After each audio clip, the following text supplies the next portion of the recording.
بسم اللہ الرحمن الرحیم۔ السلام علیکم۔ کہانی ہب آفیشیل میں خوش آمدید۔ آج پھر دوستوں میں آپ کے لیے ایک بہت ہی اچھی اور سچی کہانی لے کر آئی ہوں۔ نئے آنے والے دوستوں سے گزارش ہے کہ وہ میرا چینل کو سبسکرائب کریں اور بیل آئیکن کو پریس کریں۔ تو چلیں بڑھتے ہیں کہانی کی جانب۔ 7 سمندر پار میں تیرے پیچھے پیچھے آ گئی، میں تیرے پیچھے پیچھے آ گئی۔ وہ اچھلتی کودتی اور بلند آواز سے گنگناتی ہوئی اپنے تایا جی کے گھر میں داخل ہوئی۔ اپنی ہی مستیوں میں گم اس کی نگاہ لان میں پودوں کو پانی دیتے حسن پر نہیں پڑی تھی۔ تبھی وہ مگن سی گیٹ سے گزرتی اندر کی جانب بڑھ رہی تھی جب حسن کی آواز پر اسے رکنا پڑا۔ اوئے، کبھی میرا پیچھا چھوڑ بھی دیا کرو، نہا دھو کے میرے پیچھے ہی پڑ گئی ہو کسی ڈائن کی طرح۔ وہ نچلا لب دانتوں تلے دبائے شرارتی لہجے میں کہتا جان بوجھ کر اسے چڑھانے کی کوشش کر رہا تھا۔ اس کی آواز پر ہانیہ کے قدم بے ساختہ رکے۔ وہ ایڑیوں کے بل گھومی، کمر پر دونوں ہاتھ ٹکائے اور آنکھیں سکیڑ کر اسے دیکھنے لگی۔ میں نے کب تمہارا پیچھا کیا ہے؟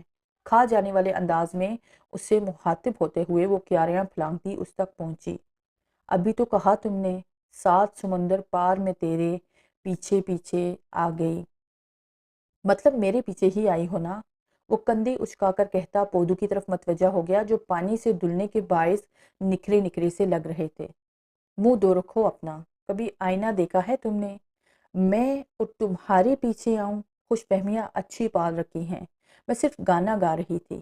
ایک ادا سے ترچھے ہوئے بال پیچھے جھٹکتے ہوئے وہ مغرور لہجے میں بولی۔ حسن نے دلچسپ نگاہوں سے اس کی انجان لیوا اداؤں کو دیکھا تھا۔ ہاں اب کر دو بہانہ سانگ کا، لیکن تمہارے دل کی بات میں اچھی طرح جانتا ہوں۔ اس کا لہجہ مسکراتا ہوا سا تھا۔ بکواس نہیں کرو حسن، ایسا کچھ نہیں جیسا تم سمجھ رہے ہو۔ وہ منہ کے زاویے بگاڑتے کہہ گئی، حد ادب گستاخ لڑکی، تم جانتی بھی ہو کہ کس سے بات کر رہی ہو تم؟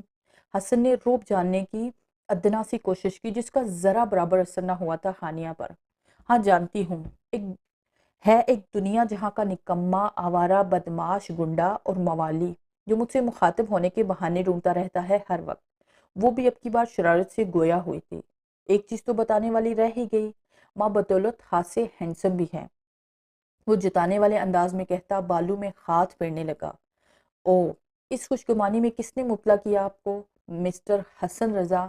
وہ تھوڑی تلے انگلی ٹکائے آنکھیں پٹپٹا کر پوچھنے لگی۔ اچھا چھوڑو، یہ بتاؤ یہاں کیوں آئی ہو؟ کچھ شرم کر لو ہانی، جب دل چاہے دندناتی ہوئی اپنے ہونے والے سسرال پہنچ جاتی ہو، بندہ تھوڑا سا لحاظ کر لے۔ مشرقی لڑکیوں والی کوئی بات نہیں ہے تم میں۔ وہ ملامت بڑے لہجے میں اسے شرمندہ کرنے کی اپنی سی کوشش کر رہا تھا۔ تمہیں کیا تکلیف ہے؟ میں نہیں مانتی اس گھر کو سسرال، یہ میرے تایا جی اور تائی جی کا گھر ہے۔ جب چاہوں تب آؤں گی یہاں، تم کون ہوتے ہو مجھے روکنے والے؟ وہ ہم ٹھونک کر میدان میں اتر آئی تھی۔ بتاؤں کون ہوں میں؟ آنکھوں میں خاص چمک لیے شرارتی لہجے میں وہ اس سے پوچھ رہا تھا۔ ہانیہ اس کے اس انداز پر سٹپٹا کر رہ گئی، تبھی فوراً نظریں جھکائی تھی۔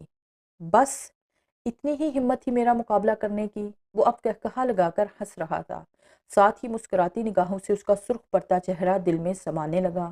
جو لب کاٹتی کنفیوز سی کھڑی تھی، بار بار نچلا لب دانتوں میں دبانے کے باعث گالوں کے ڈمپلز واضح ہو رہے تھے جو حسن کا ضبط آزمانے پر تلے تھے۔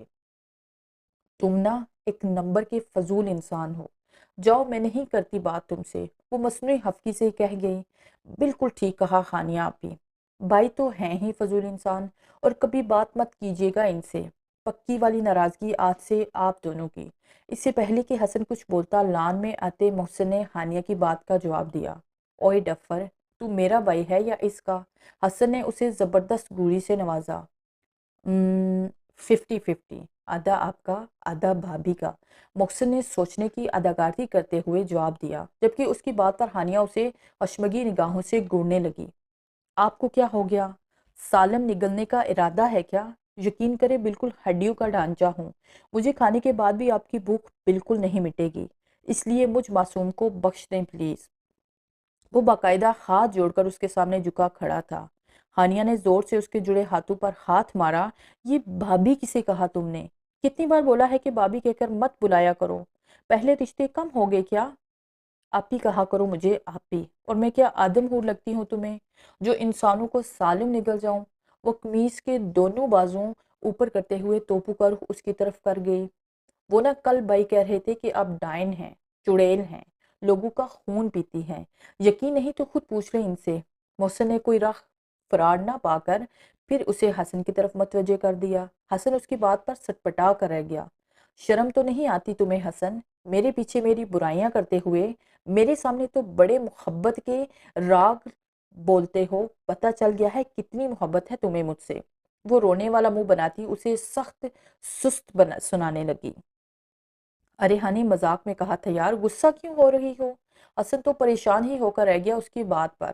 جانتا تھا چھوٹی چھوٹی بات پر ناراض ہو جاتی ہے وہ، اور پھر اسے منانا انتہائی مشکل کام ثابت ہوتا تھا۔ دفع ہو جاؤ تم، وہ کہتی وہاں سے جانے کو مڑی۔ ہانیہ میری بات تو سنو یار۔ بکلاہٹ میں وہ ہانیہ کی جانب بڑھتے ہوئے یہ بھول چکا تھا کہ اس کے ہاتھ میں پانی کا پائپ ہے، اور نادانستگی میں ہی پائپ کا رخ وہ ہانیہ کی جانب کر گیا، جس سے پانی کی تیز پھوار ہانیہ کے پورے وجود کو بھگو گئی۔ اوہ! وہ بکھلا کر پائپ ہاتھ سے پھینک گیا۔ ہانیہ جو ناراض سی جانے کو مڑی تھی، پانی سے بھیگنے کے بعد وہیں رک گئی اور اب پلٹ کر خونخوار نگاہوں سے اسے دیکھ رہی تھی، جیسے آنکھوں سے قتل کر دے گی اسے۔ جبکہ اس صورتحال پر محسن کی بتیسی ہی اندر نہ جا رہی تھی۔ اپنی بے قابو ہوتی ہنسی اور حسن کی گڑیوں پر اس نے وہاں سے کھسکنے میں ہی عافیت جانی۔ تم نے مجھے بھگو دیا۔ ہانیہ رونی صورت بنائے غصے اور بے بسی بھرے لہجے میں اس سے مخاطب ہوئی۔ آئی ایم سوری ہانی، قسم سے جان بوجھ کر نہیں کیا میں نے، بس بے خیالی میں ہی ہو گیا یہ سب۔ حسن شرمندہ سا کہہ گیا، ایسی کی تیسی تمہاری سوری کی، اب بچو تم مجھ سے، آج تمہارا قتل ہو کر رہے گا اور میرے ہی ہاتھوں ہوگا تمہارا قتل، یاد رکھنا تم۔ وہ خطرناک تیور لیے اس کی جانب بڑھی، جبکہ حسن خطرہ محسوس کرتے ہوئے وہاں سے بھاگ کھڑا ہوا۔ اب پورے لان میں وہ آگے آگے تھا اور ہانیہ پیچھے پیچھے، اسے پکڑنے کی کوشش میں وہ خام کر رہ گئی۔ تبھی ایک جانب لگے جھولے پر بیٹھ کر گہرے گہرے سانس لینے لگی۔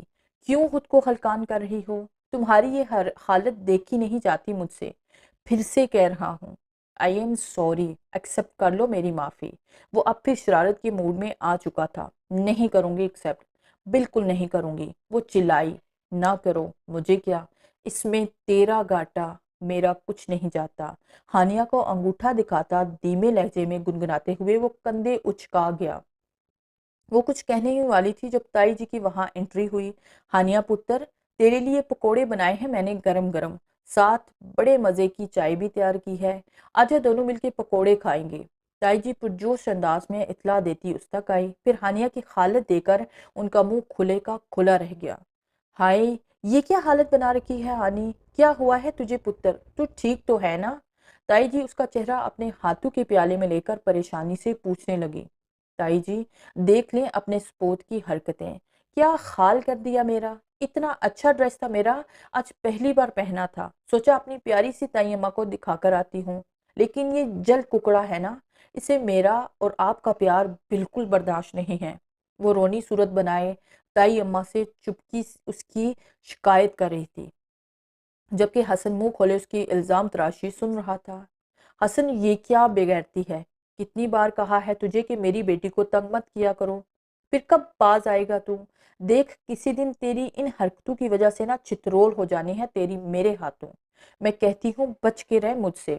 اماں حسب توقع جلال میں آ چکی تھی۔ اماں، میں نے کیا کیا ہے یار، یہ چچندر جان بوجھ کر آپ کو میرے خلاف بھڑکاتی ہے، مانتا ہوں میری غلطی ہے، لیکن میں نے جان بوجھ کر یہ نہیں کیا، میں تو اسے منانے کی کوشش کر رہا تھا۔ وہ جھنجھلا کر رہ گیا۔ تائی اماں، دیکھیں کیا کہہ رہا ہے مجھے۔ چچندر بلائے جانے پر وہ ٹھنکی۔ چچندر کسے کہا تو نے حسن؟ اور مجھے یہ بتا کہ منانے کے لیے اگلے بندے کو پانی ڈال کر بھگونا ضروری ہوتا ہے؟ یہ نیا اصول کہاں سے سیکھ لیا تو نے؟ تائی اماں تو کلاس لینے کے موڈ میں آ چکی تھی، بھلا ان سے کہاں برداشت ہوتی تھی ہانیہ کی اتری صورت۔ ارے کچھ نہیں اماں، جان چھوڑے میری، اور تم مجھ سے بات کیا کرو ڈائریکٹ، یہ اماں کو کیوں بیچ میں لاتی ہو؟ وہ اسے گور کر بولا، میں تو لاؤں گی، آفٹر آل میری تائی اماں ہیں۔ وہ اسے ڈانٹ پروا کر تائی اماں کے کندھوں کے گرد بازو پھیلاتی لاڈ سے ان کے ساتھ لگ کر مزے سے کہہ گئی، تمہیں تو میں سیدھا کرتا ہوں، رکو ذرا۔ وہ اسے پکڑنے کو آگے بڑھا جب تائی اماں کی تیز گوری نے اسے رکنے پر مجبور کیا، ساتھ ہی تنبیہ بھی سنا دی، حسن، اور بس حسن کی اکڑ اس کا بدلہ لینے کا جذبہ جا کی طرح بیٹھ گیا۔ تمہیں تو دیکھ لوں گا چونٹی، ہاتھ لگو میرے تم۔ منہ پر ہاتھ پھیر کر اسے وان کرتا وہ وہاں سے چلا گیا۔ جاؤ جاؤ بڑے آئے۔ ہانیہ نے ہاتھ جھٹکتے گویا ناک سے مکھی اڑائی، پھر تائی اماں کے ساتھ اندر کی جانب بڑھ گئی۔ البتہ جاتے جاتے پیچھے مڑ کر دیکھا تو حسن اسی کی طرف متوجہ تھا۔ ہانیہ نے اسے زبان دکھائی اور تیزی سے اندر داخل ہو گئی۔ پاگل لڑکی، حسن سر جھٹکتا پودوں کی کانٹ چھانٹ کرنے لگا، جبکہ اب لبوں پر دل فریب سی مسکراہٹ تھی۔ حسن، وہ دونوں اس وقت ڈنر کرنے باہر آئے تھے۔ ہانیہ اور حسن کی شرط لگی تھی جس میں حسن ہار چکا تھا اور اب اصول کے مطابق اسے ڈنر کروانے باہر لایا تھا۔ ہاں کہو۔ حسن نے پلیٹ میں چمچ چلاتے ہوئے اسے دیکھا جو کسی گہری سوچ میں گم نظر آئی تھی۔ میری ایک خواہش پوری کرو گے؟ وہ آس بھری نظریں اس پر جمائے پوچھ رہی تھی۔ ارے یار، یہ بھی کوئی پوچھنے کی بات ہے؟ تمہارے لیے تو جان بھی حاضر ہے۔ تمہاری ہر خواہش پوری کرنا میرا خواب ہے۔ تم کہہ کر تو دیکھو۔ حسن آنکھوں میں خوبصورت جذبات لیے اس نے دیکھنے لگا۔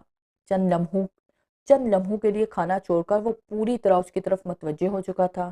حسن، میری بڑی خواہش ہے، میں کوئی جن دیکھوں، کوئی بھوت، کوئی غیر انسانی مخلوق۔ مجھے جنون ہے ایسی کسی چیز سے ملنے کا۔ لوگ پتہ نہیں کیوں ڈرتے ہیں ان چیزوں سے۔ میں نا ان کا سامنا کرنا چاہتی ہوں۔ میں دیکھنا چاہتی ہوں کہ ایسی مخلوق کو اپنے سامنے پا کر انسان کی کیا کیفیت ہوتی ہے، اس کے کیا جذبات ہوتے ہیں، وہ کیا محسوس کرتا ہے۔ میرا دل چاہتا ہے میں رات کے وقت کسی پرانی سی حویلی میں جاؤں، کھنڈر نما حویلی میں، جہاں جن بھوت کا سایہ ہو، یا کسی ویران اور پرانے قبرستان میں۔ وہاں جا کر میں ان جنات سے بات کروں، ان سے پوچھوں کہ ان کی لائف کیسی ہوتی ہے، وہ لوگ کیسے رہتے ہیں اپنی دنیا میں، کیا کرتے ہیں، کیا کھاتے پیتے ہیں۔ میں چاہتی ہوں کہ وہ مگن سی پرجوش انداز میں اسے بتائی جا رہی تھی، جبکہ حسن آنکھیں پھاڑے ٹکر ٹکر اس کی شکل دیکھ رہا تھا۔ بس بس لڑکی، حقیقت کی دنیا میں واپس آ جاؤ۔ کمرے میں ایک ذرا سی کرسی ہلنے پر تم جیسے لڑکیوں کی جان لبوں پر آ جاتی ہے، اور میڈم چلی ہے بھوتوں کو ملاقات کا شرف بخشنے۔ کسی دن کوئی بھوت سچ میں سامنے آ گیا نا، تو اس کے بعد تم زندہ نہیں بچو گی۔ ہارٹ اٹیک ہو جانا ہے تمہیں، اور مرنے کے بعد خود بھی بھوت بن کر بھٹکتی آتما کی طرح ادھر ادھر گھومتی رہو گی۔ محترمہ کو نیا شوق چڑھا ہے بھوتوں پر ریسرچ کرنے کا۔ کچھ دیر پہلے جو رومانٹک موڈ تھا حسن کا، ہانیہ اس کا سارا موڈ غارت کر گئی تھی۔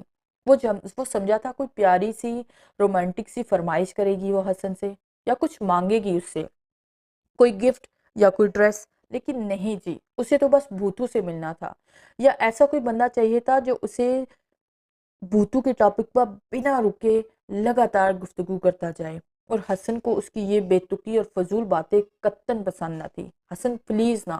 دیکھو ویسے اماں اور بابا جان کبھی بھی اجازت نہیں دیں گے مجھے رات کے وقت قبرستان جانے کی، لیکن اگر تم میرے ساتھ ہوگے تو ہم چھپتے چھپاتے چلے جائیں گے نا۔ صرف ایک رات کی ہی بات ہے، مجھے بس یہ دیکھنا ہے کہ کیا واقعی رات کے وقت قبرستان میں روحیں بھٹکتی ہیں۔ بس ایک رات تو تم میرے ساتھ قبرستان چلے جانا، اس کے بعد پھر کبھی نہیں کہوں گی، پکا پرومس۔ وہ منتیں کرنے پر اتر آئی تھی۔ تمہارا دماغ خراب نہیں ہو گیا ہانی؟ یہ کیسی انوکھی خواہش ہے؟ مجھے جوتے پڑوانے کا ارادہ ہے کیا؟ رات کے وقت تمہیں لے کر قبرستان چلا جاؤں، اور اگر کوئی دیکھ لے تو کیا کہے گا؟ اور پھر کیا گارنٹی ہے کہ اس ایک رات میں تمہیں ضرور بھوت ملے گا؟ اور اگر بھوت مل بھی گیا تو تمہیں کیا لگتا ہے تم سے ملنے کے بعد اور تمہیں اپنا انٹرویو دینے کے بعد وہ سر جھکا کر ادب سے تمہیں کہے گا، محترمہ ہانیہ صاحبہ، اب آپ اپنے ایک عدد منگیتر کے ساتھ اپنے گھر واپس جا سکتی ہیں۔ ارے کچا چبا جائے گا وہ ہم دونوں کو، اور ہماری لاش تک نہیں ملنی گھر والوں کو۔ بڑی آئی جن سے ملاقات کرنے والی۔ حسن تو سلگ کر رہ گیا تھا اس کی ان فضولیات باتوں پر۔ حسن پلیز، وہ معصوم صورت بنائے اصرار کرنے لگی۔ انیہ فضول ضد مت کرو، اور ایسے فضول خیالات اپنے دل و دماغ سے نکال ہی دو تو بہتر ہے۔ یہ جو تم خوفناک ڈائجسٹ پڑھتی رہتی ہو نا، یہ سب اسی کا اثر ہے جو تمہارا دماغ خراب ہوتا جا رہا ہے۔ میں چچا جان کو شکایت لگا دوں گا تمہاری۔ خدا کا خوف کرو لڑکی، کسی دن خود ہی ڈر جاؤ گی اپنے سائے سے۔ ان سب کاموں میں مت پڑو، اور ایسی باتیں بھی مت کیا کرو۔